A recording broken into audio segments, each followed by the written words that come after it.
I couldn't tell you why, but my body said, yep, pick your bag up, get out of here. No explanation, I'm out of here. And I'm even thinking to myself, what are you doing? It is not just your right, it is your obligation to yourself Absolutely. to step out. That's a great question because, Erin Brockovich was not just about the environment. There was a lot of subtext in there. I didn't stop to think about what I was wearing. The stilettos might have been a little ridiculous in the soil. I could run in those things, just so you know. Oh my goodness, all that I've been through a lot in my life. And who was the one constant besides God and Jesus? Was me. Don't be afraid of your mistakes or your weaknesses.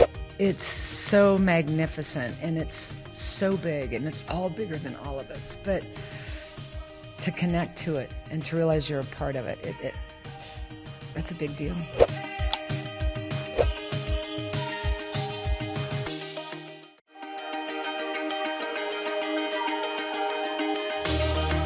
Hi, I'm Stephanie. I'm Seth, and this is The Forever Young Show. The most powerful force in this world is a woman who knows who she is, why she is here, and what she wants to accomplish. And that's where self-care comes in. As a woman, it is my opportunity and my responsibility to take care of me. Self-care for your mind. Self-care for your body. Self-care for your money. Our mission is to serve women as they fulfill their irreplaceable roles in families, society, business, the fabric of humanity. So let's get this show on the road. This has been on our docket since we put the foundational planning for this podcast. If you got the pre-packet from Laura, this is all about self-care, right? And I thought, that's where it all begins. So cool. Yes. Absolutely. If we could get Erin Brockovich. And so we've been talking about you for months and months. And so thank you. Thank you for making some time. Absolutely. Usually my agents will monitor, what podcasts I do or don't do. And this has no rhyme or reason. So usually I do podcasts, but I've been gone so much, it's really hard for me to get podcasts on my schedule. I can't keep up with myself. You want to talk about self-care. I can't keep up with myself now. And so it's a priority for me. What's really going on with Erin Brockovich? Because, in most of the shows... That's a loaded question. It might take several podcasts. In most of the shows, they're going to talk about your movie, of course, which everybody wants to talk about, or your new book. You have a new book out. Superman's Not Coming. Superman is not coming. Mind you, it's about our national water crisis, but ultimately, in everything we do, Superman's not coming. And it's about what we and about what you can do about it. Because I think we have this idea, and I'm seeing it more and more and more. I talk a lot about Wizard of Oz. We can get into that. But I'm seeing it more and more that whether we got comfortable or complacent or bought an illusion that somebody was going to do these things for us, we're kind of in a moment where we're realizing nobody's coming. So you really have to look and turn to yourself. And everything, my keynotes, that's one of the biggest things I do as I travel internationally speaking, is called Nothing Changes Till You Do. Right. And it's amazing when you can change yourself. We get so busy trying to change others that you don't look inward. And oftentimes we don't do that for a whole host of reasons, and we're scared to. But I do a lot of analogies. My life is this environment, is this planet, is our water. Everything about it is who we are as well. So I tell people, you got to be a caterpillar. And in order to morph into a butterfly, a caterpillar has to dissect itself first. So in order for us to morph into that person and who we are, who we want to be, you have to turn inward and you have to look at the good, the bad, the ugly, the indifferent, and where you going to make those changes. And so, oftentimes we're afraid to do that. So as a Kansas girl, I now talk a lot about we have to be the buffalo. Yes. Instinctually, buffaloes turn into the storm. They never turn their back to the storm because they know the worst side of the storm, the winds, will catch them. So it's time for us, you as an individual, to turn into that storm, become that caterpillar, and to morph out another way than thinking someone else is going to do this for you. And it begins with your own self-care. It's time to take off the shirt and develop the superhero within inside yourself, you. Right? Stop looking for the hero. Be the one that you were born to be. What was that comment that somebody made on one of the publications about Erin? She was She was Barbie and Superwoman. Barbie and Wonder Woman in one package. Yes. Right? That's how they described you. Well, I did. Well, the Barbie I could get in my younger days. If I have to go back to where so much of my upbringing, came, or where this mindset is from, it is truly from my upbringing in Kansas, my connection to the environment, and my parents that raised me. And, my dad was famous for just letting us get into trouble. He would just monitor. He'd make sure, he goes, I always make sure you don't go too far out there. Just enough to really, right before you fall over the cliff, he would come around. Right. But he just watched us doing it. Yeah. And then, we come back and we need help. We're asking him for all these things. He'd just look at us. He'd go, it's really going to be interesting to see how you work this out. And I'm like, what's that supposed to mean? He goes, how are you going to work this out? And I'm like, what do you mean? He goes, well, think about it. What have you done? What do you think's the way to get out of it? Why do you think you got there? And I'm like, oh no. So, but very early on, I kind of learned that mindset. Mm-hmm. And if I stepped into it, Dad was big on accountability. Mm. And you be accountable for it. And you learn through that process. Like, I'm always the one that wanted to cheat in math. He goes, listen, Erin, there's no shortcut. It's always the long division. You've got to do the work to solve the problem. There's never a shortcut. So that's turning it inward. Such a foundational lesson to learn so young, too. Oh, yeah. I had no other choice. Yeah. What are you going to do about it, Erin? It'd be interesting to see how you work this out, Erin. Yeah. He said, you're like a cattle dog. I can see your mind working. Our guest last week, an author, wrote a workbook on self-compassion, right? And not mamby-pamby, patting yourself. She's very straightforward. This is not about patting yourself on the back. But we are our own saying, worst enemy. I get what she was saying. But really self-compassion is about awareness, about recognition, about having the right conversation with yourself that ultimately brings responsibility. Yes. Right? So much. That's a scary place, though, conversation with yourself. If you knew what went on in my head during the day, but I have almost a gauge where I stop and I'm like, oh, wait 1 second, So what's in my head, this is what's happening. What triggers me often, and one thing that a lot of people don't do, because they haven't self-reflected, is that internal voice, that guttural sense. This is how I've done my work. This is how I've lived my life. Every mother, and no disrespect to fathers, but every mother. This is a women's show. I'm cool. On this planet knows when that kid is lying. Yes. I can just look at you and go, yeah, you're lying. Because it's in your gut. And these are instincts. These are intuitions. And oftentimes we move away from them. Yes. But I'm telling you, listen, science has got our back on this one. Your gut is your second brain. We're learning more and more about that. So we move away from these moments, these instincts in our gut that something's wrong. And when that hits you, that's where you stop and go, yo, wait a second, and turn right back into this internal conversation. What's got your hackles up? And, I share it like growing up in Kansas, tornadoes, and I'm very connected to the environment. We're so busy, we're either worried about the future, we're beating ourselves up for the past. We aren't connected in a moment. But I am telling you, in Kansas, I could wake up at 7 a.m. and tell you, oh, it's a tornado day because the air pressure is changing. Barometric pressures are dropping.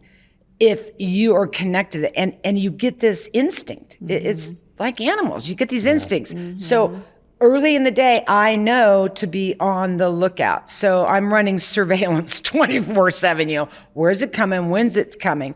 But when the storm hits, you go with this instinct, you naturally know what to do to move to safety. And I don't need to call the Weather Channel to ask them if it's an F4 or an F5. Those instincts are crucial, and oftentimes we move away from them. I feel like, especially if you feel like you're going to offend somebody or something like that, then women are really good at negating their own instincts. I was told that we're the only animal or Creature? yes, that won't run when we have, those feelings. Like if there was somebody in an elevator and we felt like our gut was telling us that they're bad news, that we'd still get in the elevator. But if it was an animal that had that feeling, that they would they're run. out. Yeah. Well, I'm very tapped into mine. I'll tell you a very true story. Way, way back in the day with the biker dude. And we were in his shop and somebody came in. I'm telling you, I couldn't tell you why, but my body said, yep, pick your bag up, get out of here. And I picked my bag up. George, the biker's dude, where are you going? I go, no explanation, I'm out of here. And I'm even thinking to myself, what are you doing? But it was a calling, no explanation. I just went with it. So he came back out and the guy left. He goes, listen, I know that he seemed kind of weird. I'm like, no, that's not even weird. Something, there was diabolical, I could feel it. 2, 3, 4 minutes passed. And where his shop was, there was like a quick set 7-Eleven at the corner, gunshots. He went in there and robbed the store and killed the guy. Oh my goodness. I am telling you, you will know that quick. It's an energy. And we're connected that way. Yeah. Don't think you're not. And don't question it when it happens to you. There's been times I'm running, I'm like, I'm not sure when I'm running, but I'm going to keep running. It's there, and it's very real. And we're taught early on, I think, not to believe that. Yes. Or not to listen to that. That it's dee kind of weird, witchy things. I don't know. Depending on family dynamics. Yeah. Like if you have parents who, you're very intuitive, Steph, about that, and sometimes we don't understand. Like we're like I don't feel it. You feel it? No, I don't feel it. But, I'm like, well, I feel it. Mama feels it. So, but oh yeah, instilling that into your children to trust that instinct. If they know that, hey, I'm of worth, like the whole affirmation thing. Like if you train your children and they know their value, they learn to value that internal voice. And we learn that in the environment. We don't learn that with a phone, on social media, inside, playing games. I love that thing I saw the other day on Instagram where all of our parents used to know where we were, where all the bikes were in the front yard. Yeah. But it's true. Oh, my son, who went to a school out here in Utah, and it was kind of a working school, and he's slopping pigs. I mean, he learned a lot, about mama pigs, and he's like, they just knock you right off your feet. I'm like, oh, yes, they can. But he had an interesting story because his was to feed the emus, but they would let them, you go feed them. Oh, you know it all, you go do it. So I go, what did you learn? And he said he got in there and he got in between a baby. He said, I was and the baby running. And he's in between? Yes. Oh boy. He goes, I was running as fast as I could alongside the fence. And he goes, she was right at me, neck and neck, pecking at me. He said, so I learned when you feed the emus, you better know how to jump over a fence really fast. But see, nature was teaching him these things. And they would teach him, oh, you know how to saddle a horse? Saddle it, get on there. Sure enough. And I was there that day. I'm like, he has no idea what he's doing. He goes, he'll learn. He'll find out. And sure enough, he gets on there and whoop, there goes that saddle and there goes Matt. But he learned. So I think that it's really important that we give children a chance through school. Get them outside, get them into nature. They will learn these things. And we don't always give them that experience. Something I learned with my mom is oftentimes, and she was a journalist and a sociology major and a school teacher, that our educational system was becoming a standard of conformance. And so as a dyslexic, I was getting lost because I'm visual. I need to see. Yep. I need to touch. That's how I learn. That's where the experiences come from. That if we could get these kids back out that way, they will find them, to disconnect from your environment is to disconnect from you. Yes. Very much so. Yes. Yeah, I had a high school class in Chicago, and the teacher was taking them out, and they came to me, and through their experience, they uncovered one of the biggest atrazine contamination cases we'd ever seen. Oh, wow. But the environment was telling them everything was wrong, and that's what happened to me in Hinkley. Listen, principle. You back me up on principle. I ain't budging. And you're no way you're going to convince me those two-headed frogs in that green water is normal. I don't care what you say about me, and I don't care how much you try to run me off. I get rooted in it. And we all do that, and mothers know it, and men can do it as well. But, you know, I think they tend to leave it to mom. Because then if she's mad and you're going to come in and tell her otherwise, it's going to be no, it's going to be a different story. Everybody has it. I mean, it's a gift. We do. It is a gift. I will say that women, do they have more of it? They're more in tune with it? I don't know. I don't care which of it is, but there's something special about that intuitive gut that women have I think when they it honor comes themselves. more naturally to women. Yeah. Than it does to men typically. For me, my instincts were always around, but they kicked to a new level when I had a baby. Oh, yeah. And I saw that. I've watched my daughter learn that with helping deliver puppies, and she wants to go back because she had a feeling that there was another puppy. And I said, could be, but don't go bearing mommy. And all of a sudden I hear her in there, the dog, as she came out, and she goes, you were right. I'm like, yep, because that baby was there. And when Elizabeth had her first baby, I was as quiet as a mouse.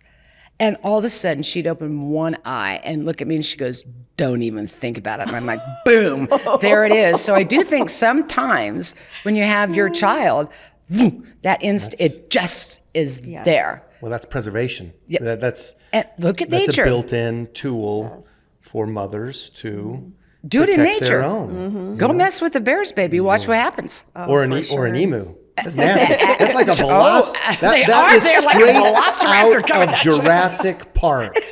We have neighbors. You know, we live out in the country. We have some horses, some cows, some rabbits, some chickens. Neighbors with emus. They like don't go in there. Yeah. That They actually do jump fences, though.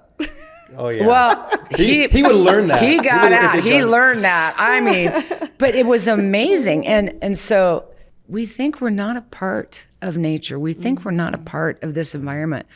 We are. As a different species. We do, as you were saying, Seth, have this instinct. And sometimes it may come naturally where you get it, but I think some of it is you need to cultivate it. You need to trust it. You need to believe it. Definitely. You need to listen to it. And you may not always understand it, but if you try to even work within your own, for me, if my head, my heart, and my gut aren't in sync, something's wrong. So that becomes where you become your own critical thinker. And you got to get in there and go, what is going on in here? Yeah. And only you can figure that out. Yeah. But these are the necessary steps to cultivate that intuition. You've got it, but you just don't listen to it, or you don't believe it, or you don't trust it. Yeah. Yes. You got it. And how do you connect it? Amen. That's part of the internal work. Self-preservation and self-understanding. And, you know, we have to, it's hard to love yourself sometimes when you've made mistakes or you're beating yourself up. And I have learned that what my dyslexia that I thought would ruin me, and the way I felt about myself and beating myself up was clearly going to, ruin me. Yes. That it was okay that I was imperfect. It was okay that I'm flawed.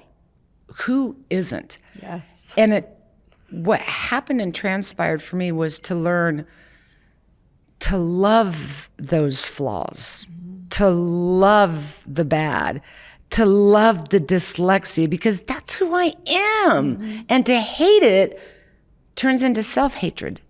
So don't be afraid of your mistakes or your weaknesses or things that you don't like about you. That's what you need to embrace, because that is you.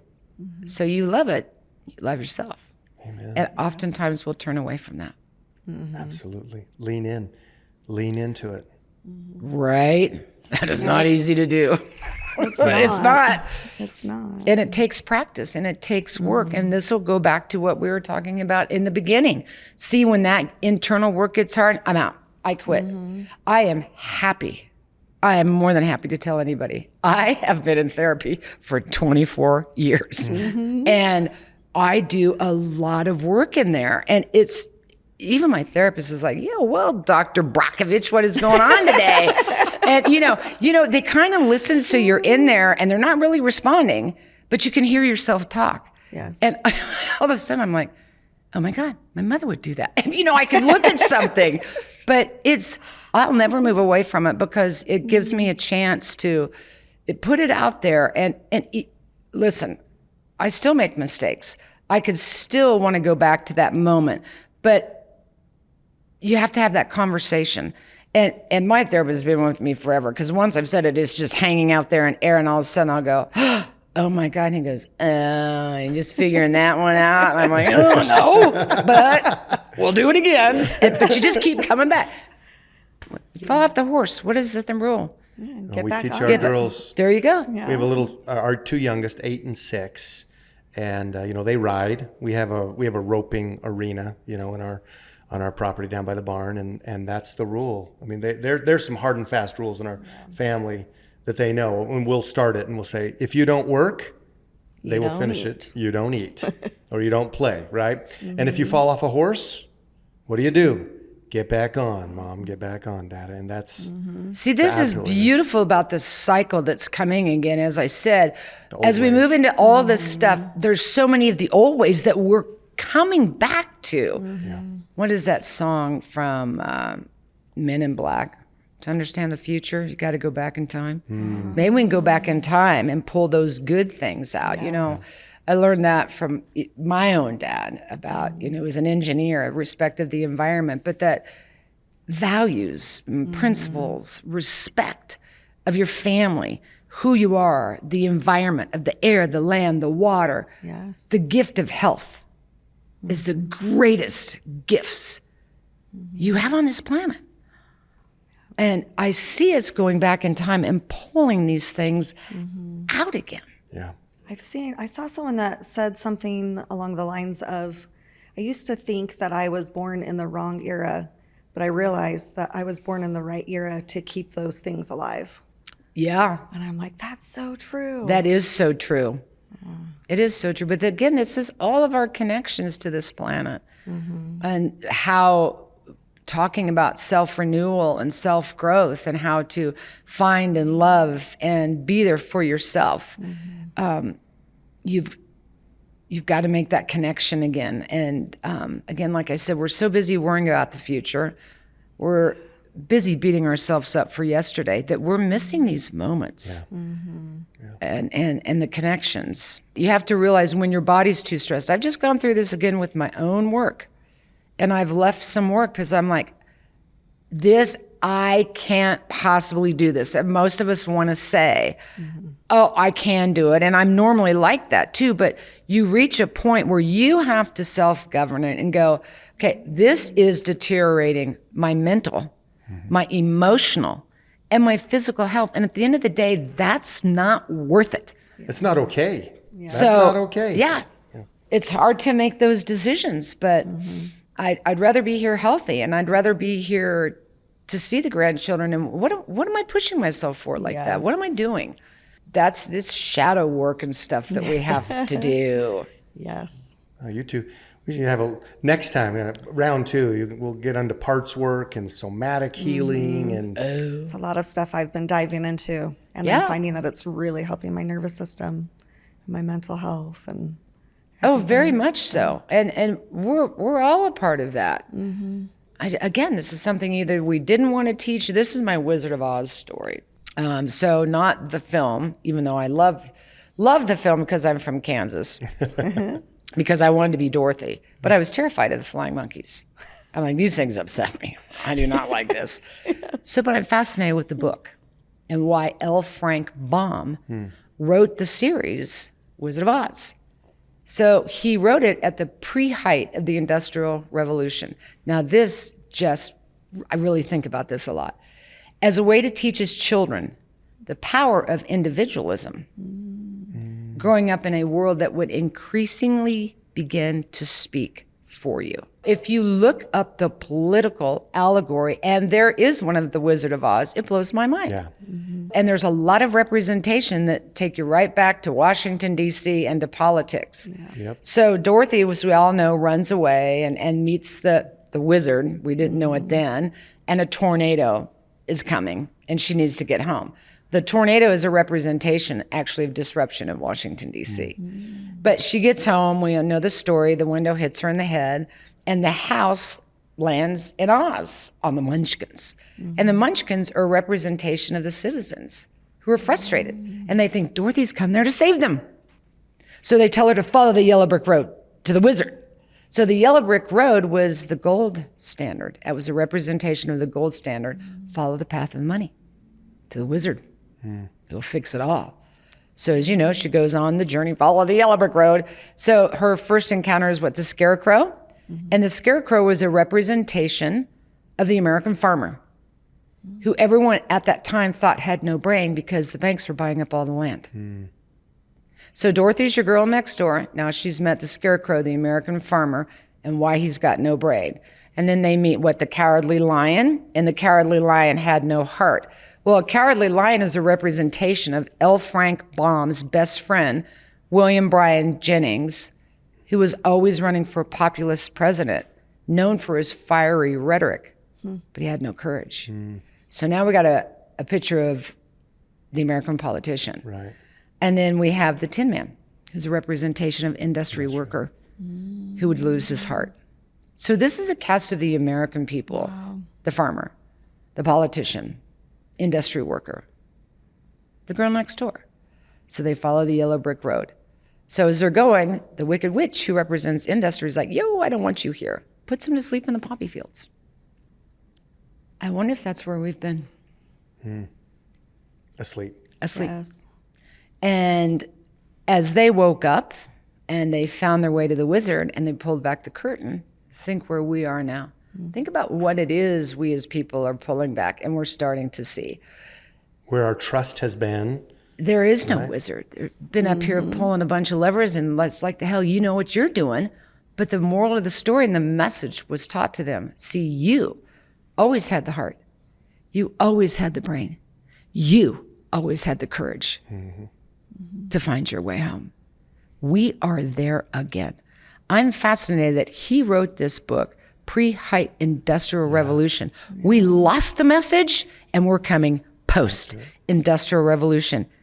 And we're just now Now we're hearing just starting to get it. and get the message. Yeah. Yes. These things go on in my head during the day, just FYI.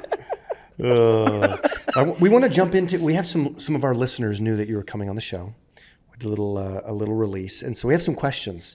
We wanna fire away. Personalize it. So, Kate, this is out to Kate in Las Vegas. Hi, Kate. You in Las actually- Vegas, you- baby. you I'm might telling be you. neighbors. I may be your neighbor. You might be neighbors. She has connections to the real estate industry, so she may be able to help you out. Well, So, my best she has a friend couple- Cheetah. My best friend Cheetah is a realtor. Okay. Great. But Kate, that doesn't mean we can't have a cocktail. Yeah, absolutely. Absolutely. I think you would love Kate, actually. Yes. She I is think you guys would get along. spunky. How did you find the confidence to show up with so much conviction when you really didn't know what you were doing? We talked about that earlier. I didn't know what I was doing. I could feel it. I didn't know why I was doing it. I had to go with it. It became a calling, and I could not turn away from it. It was guttural. It was visceral. And there would be days like, if I know what I'm doing, but I can't stop myself because I knew something was wrong. And we feel things. Again, that's that moment I wouldn't turn away from. When I began my work in Hinkley, everything swirled around me. This was like the perfect storm brewing. Everything that I could hear my mom saying about stick-to-itiveness, everything my dad was teaching me about the value of the land, everything that a school teacher taught me about not getting stuck in a box was here.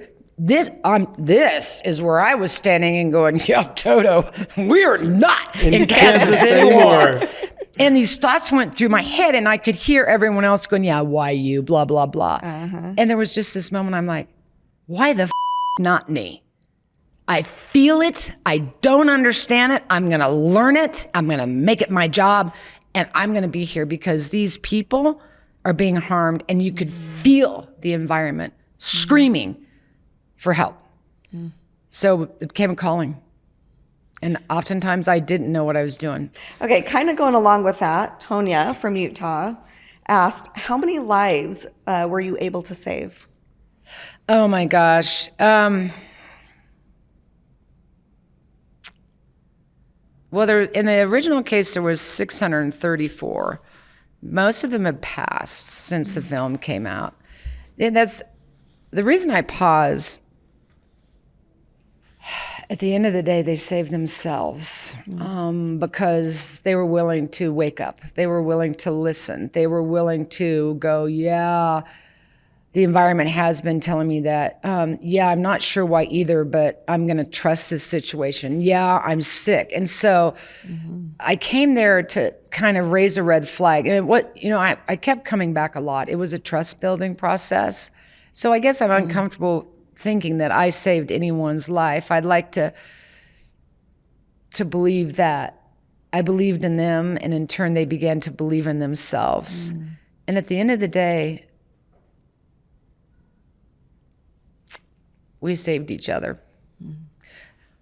It's hard for me when I talk about that because they were just as inspirational to me. I was this young single mom that, when I first went out there, everybody's like, you're not a doctor, you're not a lawyer, you're not a scientist, you're not this, you're not that. Why should any of us listen to you or believe in you? And I was a little gobsmacked because I didn't have to be any of that to be a human, but it was also in my face recognizing what all my weaknesses were.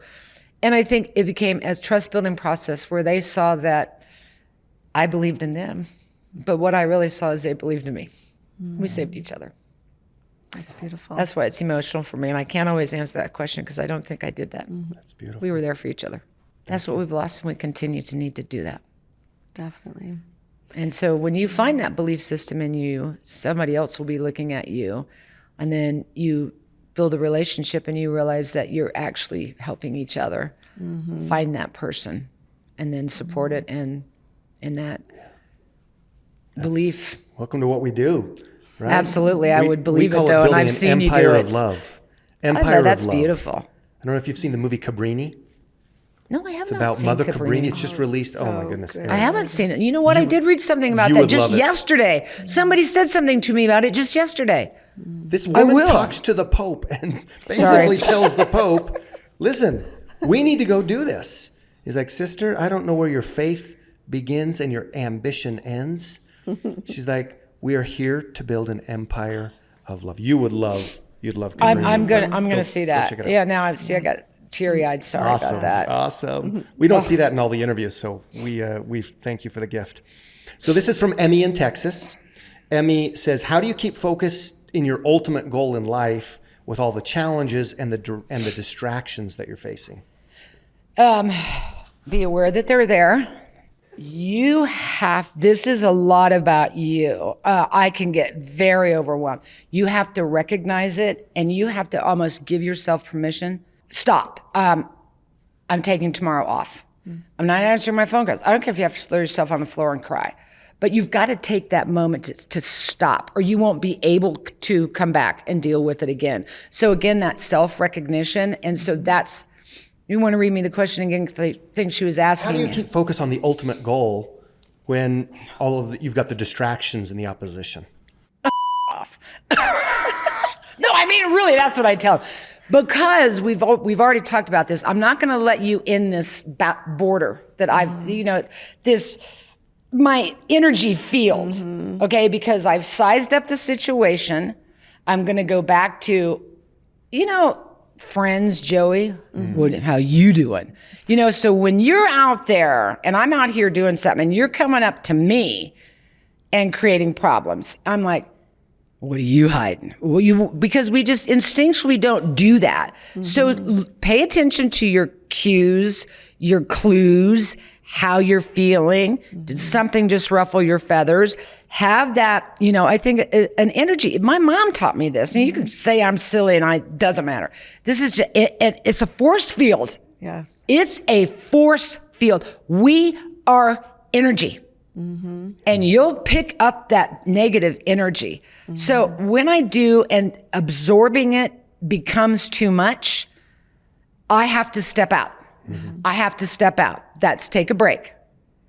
Go cry, go call a friend, go be quiet, listen to the wind, breathe some fresh air, take a nap, cry if you must, go to the gym and hit a punching bag. Eat some chocolate. Step out, eat some chocolate.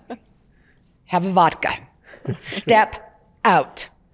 Don't stay in when you feel and realize all this is going around you. And I can on a daily basis. That's my break. But that's my body telling me, you got to step out of this. And when you do, you have that stick-to-itiveness, you'll come back at it again tomorrow. But you can't let them get you tumbled up in all of that chaos. So stop, center yourself, put your force field up, pay attention to what's going on.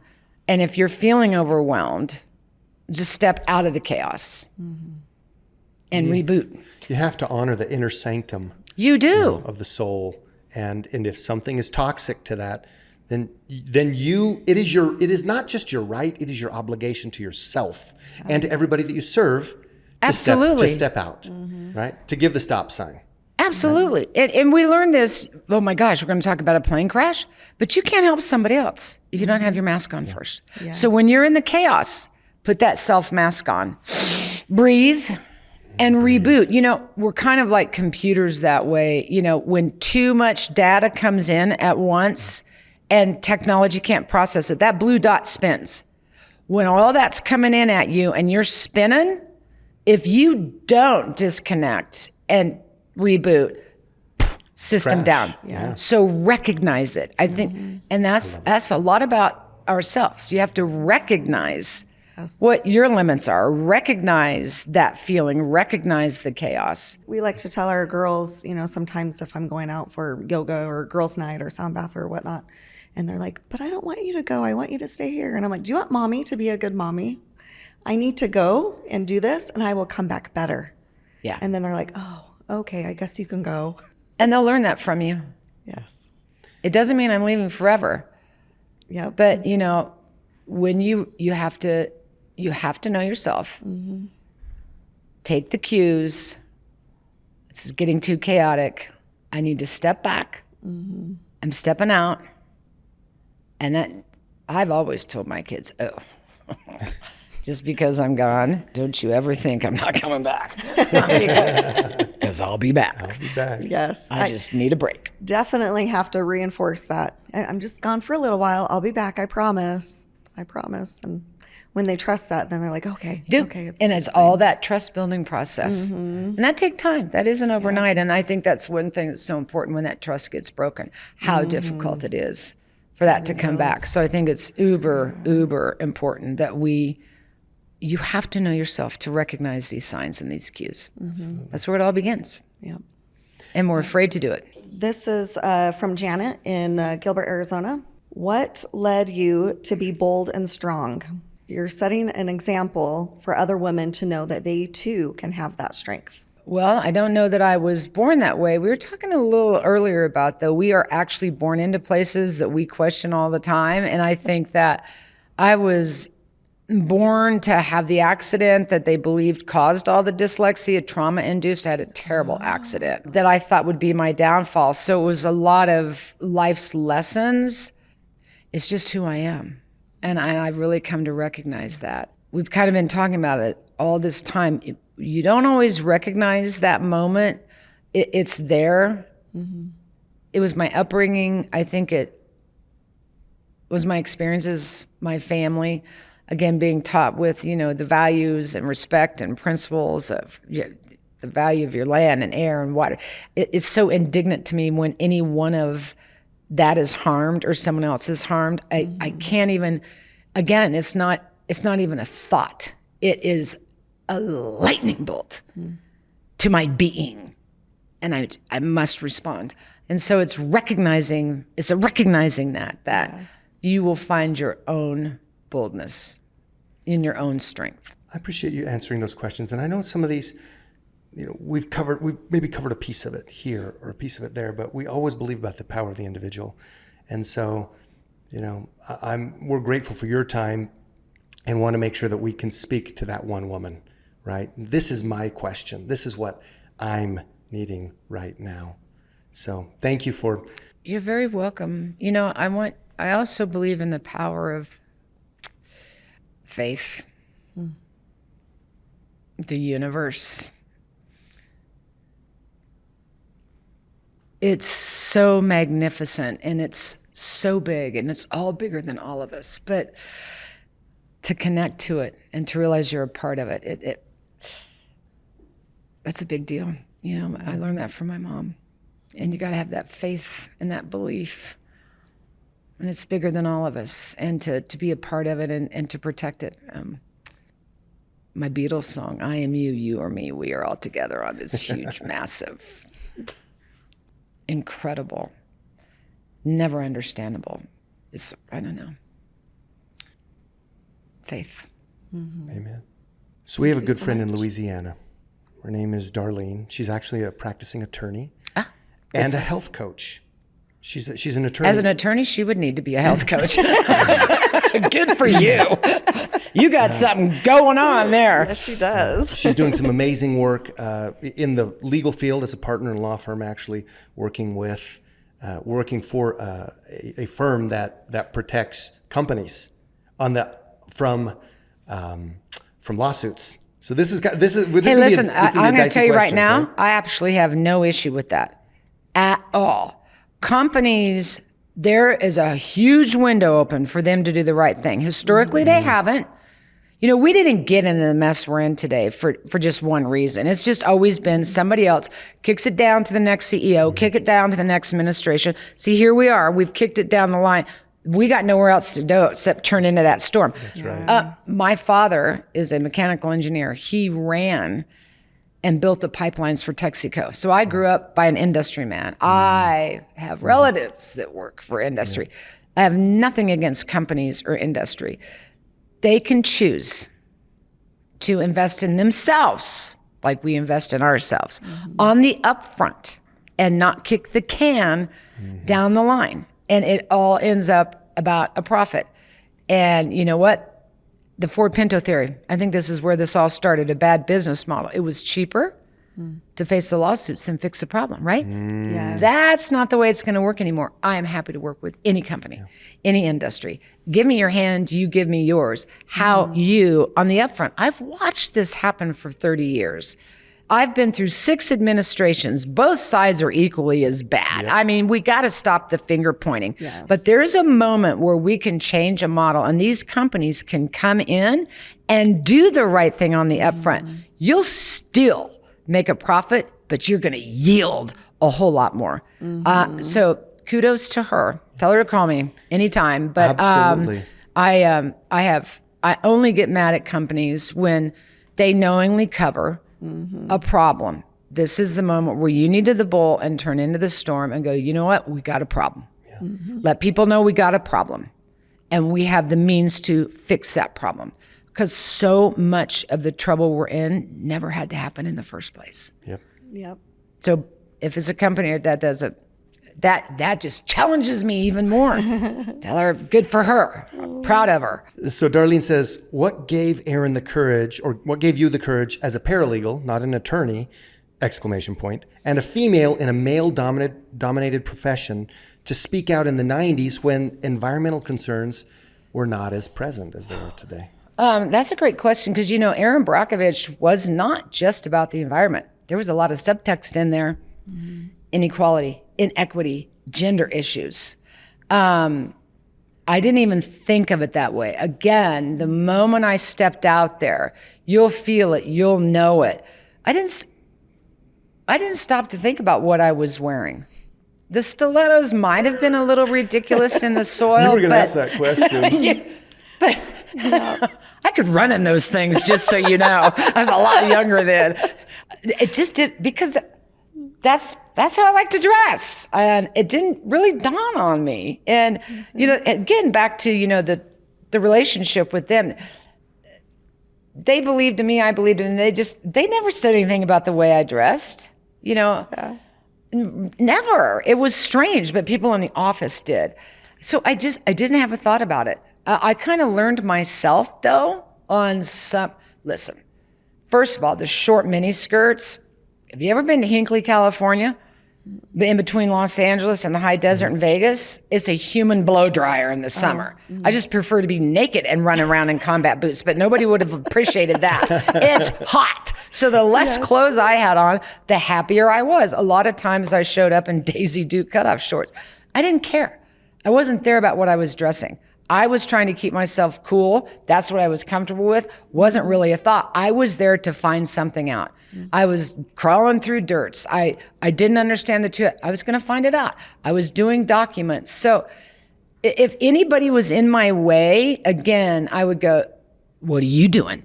What do you ask me? What am I doing? What are you doing? And it was visceral to me because what was happening for me was to protect and defend that environment, that water, and their children, was to protect and defend my own children, my own environment. It was visceral.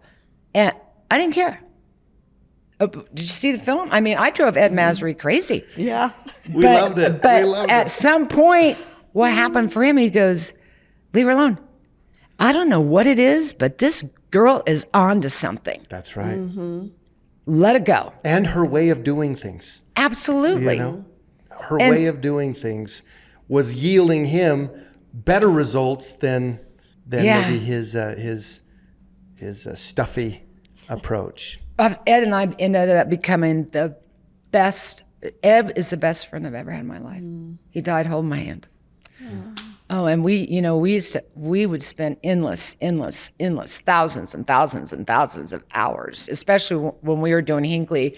I uncovered Kettleman as well. So, but he used to always play these games with me. What if? And I'm like, oh, here we go. But that's how he was figuring out what was going on in my head, because I wouldn't always dump, It's like my dad said, you don't always keep all your eggs in one basket. And so I would have lots of information in numerous little baskets. So that's how he kind of played with me. When he's going to get something out of me, I'm like, yeah, I'm not falling for that, Ed. But I didn't think of it. I still don't. The more I think about it, the more I probably wouldn't have done, because you become self-conscious. You're caught up in that chaos. What do you care what I'm wearing? I'm sorry, you're not out here in the heat running around in stilettos catching hazardous waste. I'm trying to find something out, and you're worried about what I'm wearing. So don't get, that's that wicked witch coming. That thing that we want to create. Oh, no. Nope. Blinders on. Nope. I'm right here. And keep your chaos over there because I got to focus. And let the others say whatever they have to say. I have found, though, when you're in something like that and that chaos is going on around you, see, that entices me even more. Because why would it bother you? What are you up to? And now I'm like, oh, no. Now I see you. Yeah. I see you. Turn the tables. And you know where their focus is. Their focus isn't on the mission. Their focus is on you. Why? Yep. Right? Exactly. Yep. That's powerful. That's huge. Turn it around. Yes. It's been fun. Thank you, Erin. Yes. So I'm back in August. Should we do this again? Yes. Can we do a part two? Yeah. We would love Hell it. yeah. Let's I get it love on.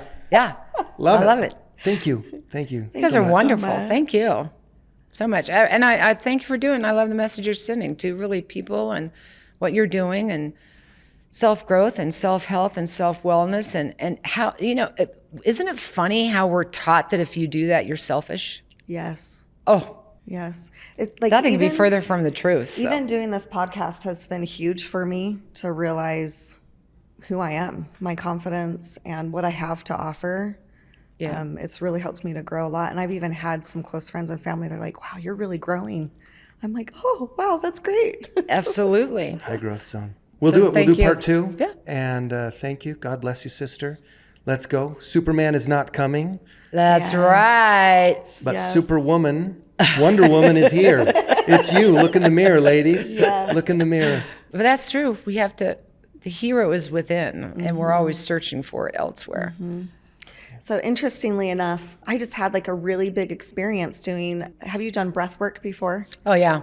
So I was doing Breathe. breath work and doing the yelling or whatever. And I just really told myself that I was in this safe place, and I did a lot more yelling than I ever have, gotten a lot of that anger out, a lot of, See? those feelings out.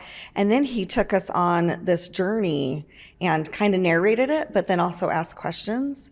And that's when I realized, like, oh my goodness, all that I've been through a lot in my life. And who was the one constant besides God and Jesus? Was me. Now, I've had great influences in my life, like my husband. We've grown a ton together. But That's to realize so nice. that I was the constant, and that where I'm at is because of me and the work that I've done has been so huge for me. Oh, absolutely. And it is. And we get there when we're ready to get there, right? Yep. Thank you. Thank you for being here. so much. We know You that guys you've are got a wonderful. board meeting. You're fantastic. I know, I'll probably You're get in late trouble. for a board meeting, but I have a be the feeling I first know what time. you're going to tell them. I know. What about you? What are you doing? What are you doing, Gary? And cut. It's a wrap. Thank you so much for being here today. And thank you for sharing this episode with that one friend who needs this conversation. Thank you for all the ratings, the reviews, the comments, and especially the support. We so appreciate you. Now, if you want to take a peek behind the curtain and be the first to know about special previews, backstage updates here at the show, and especially some private collection content that doesn't come out in the regular show, Be sure to join our VIP community at theforeveryoungshow.com.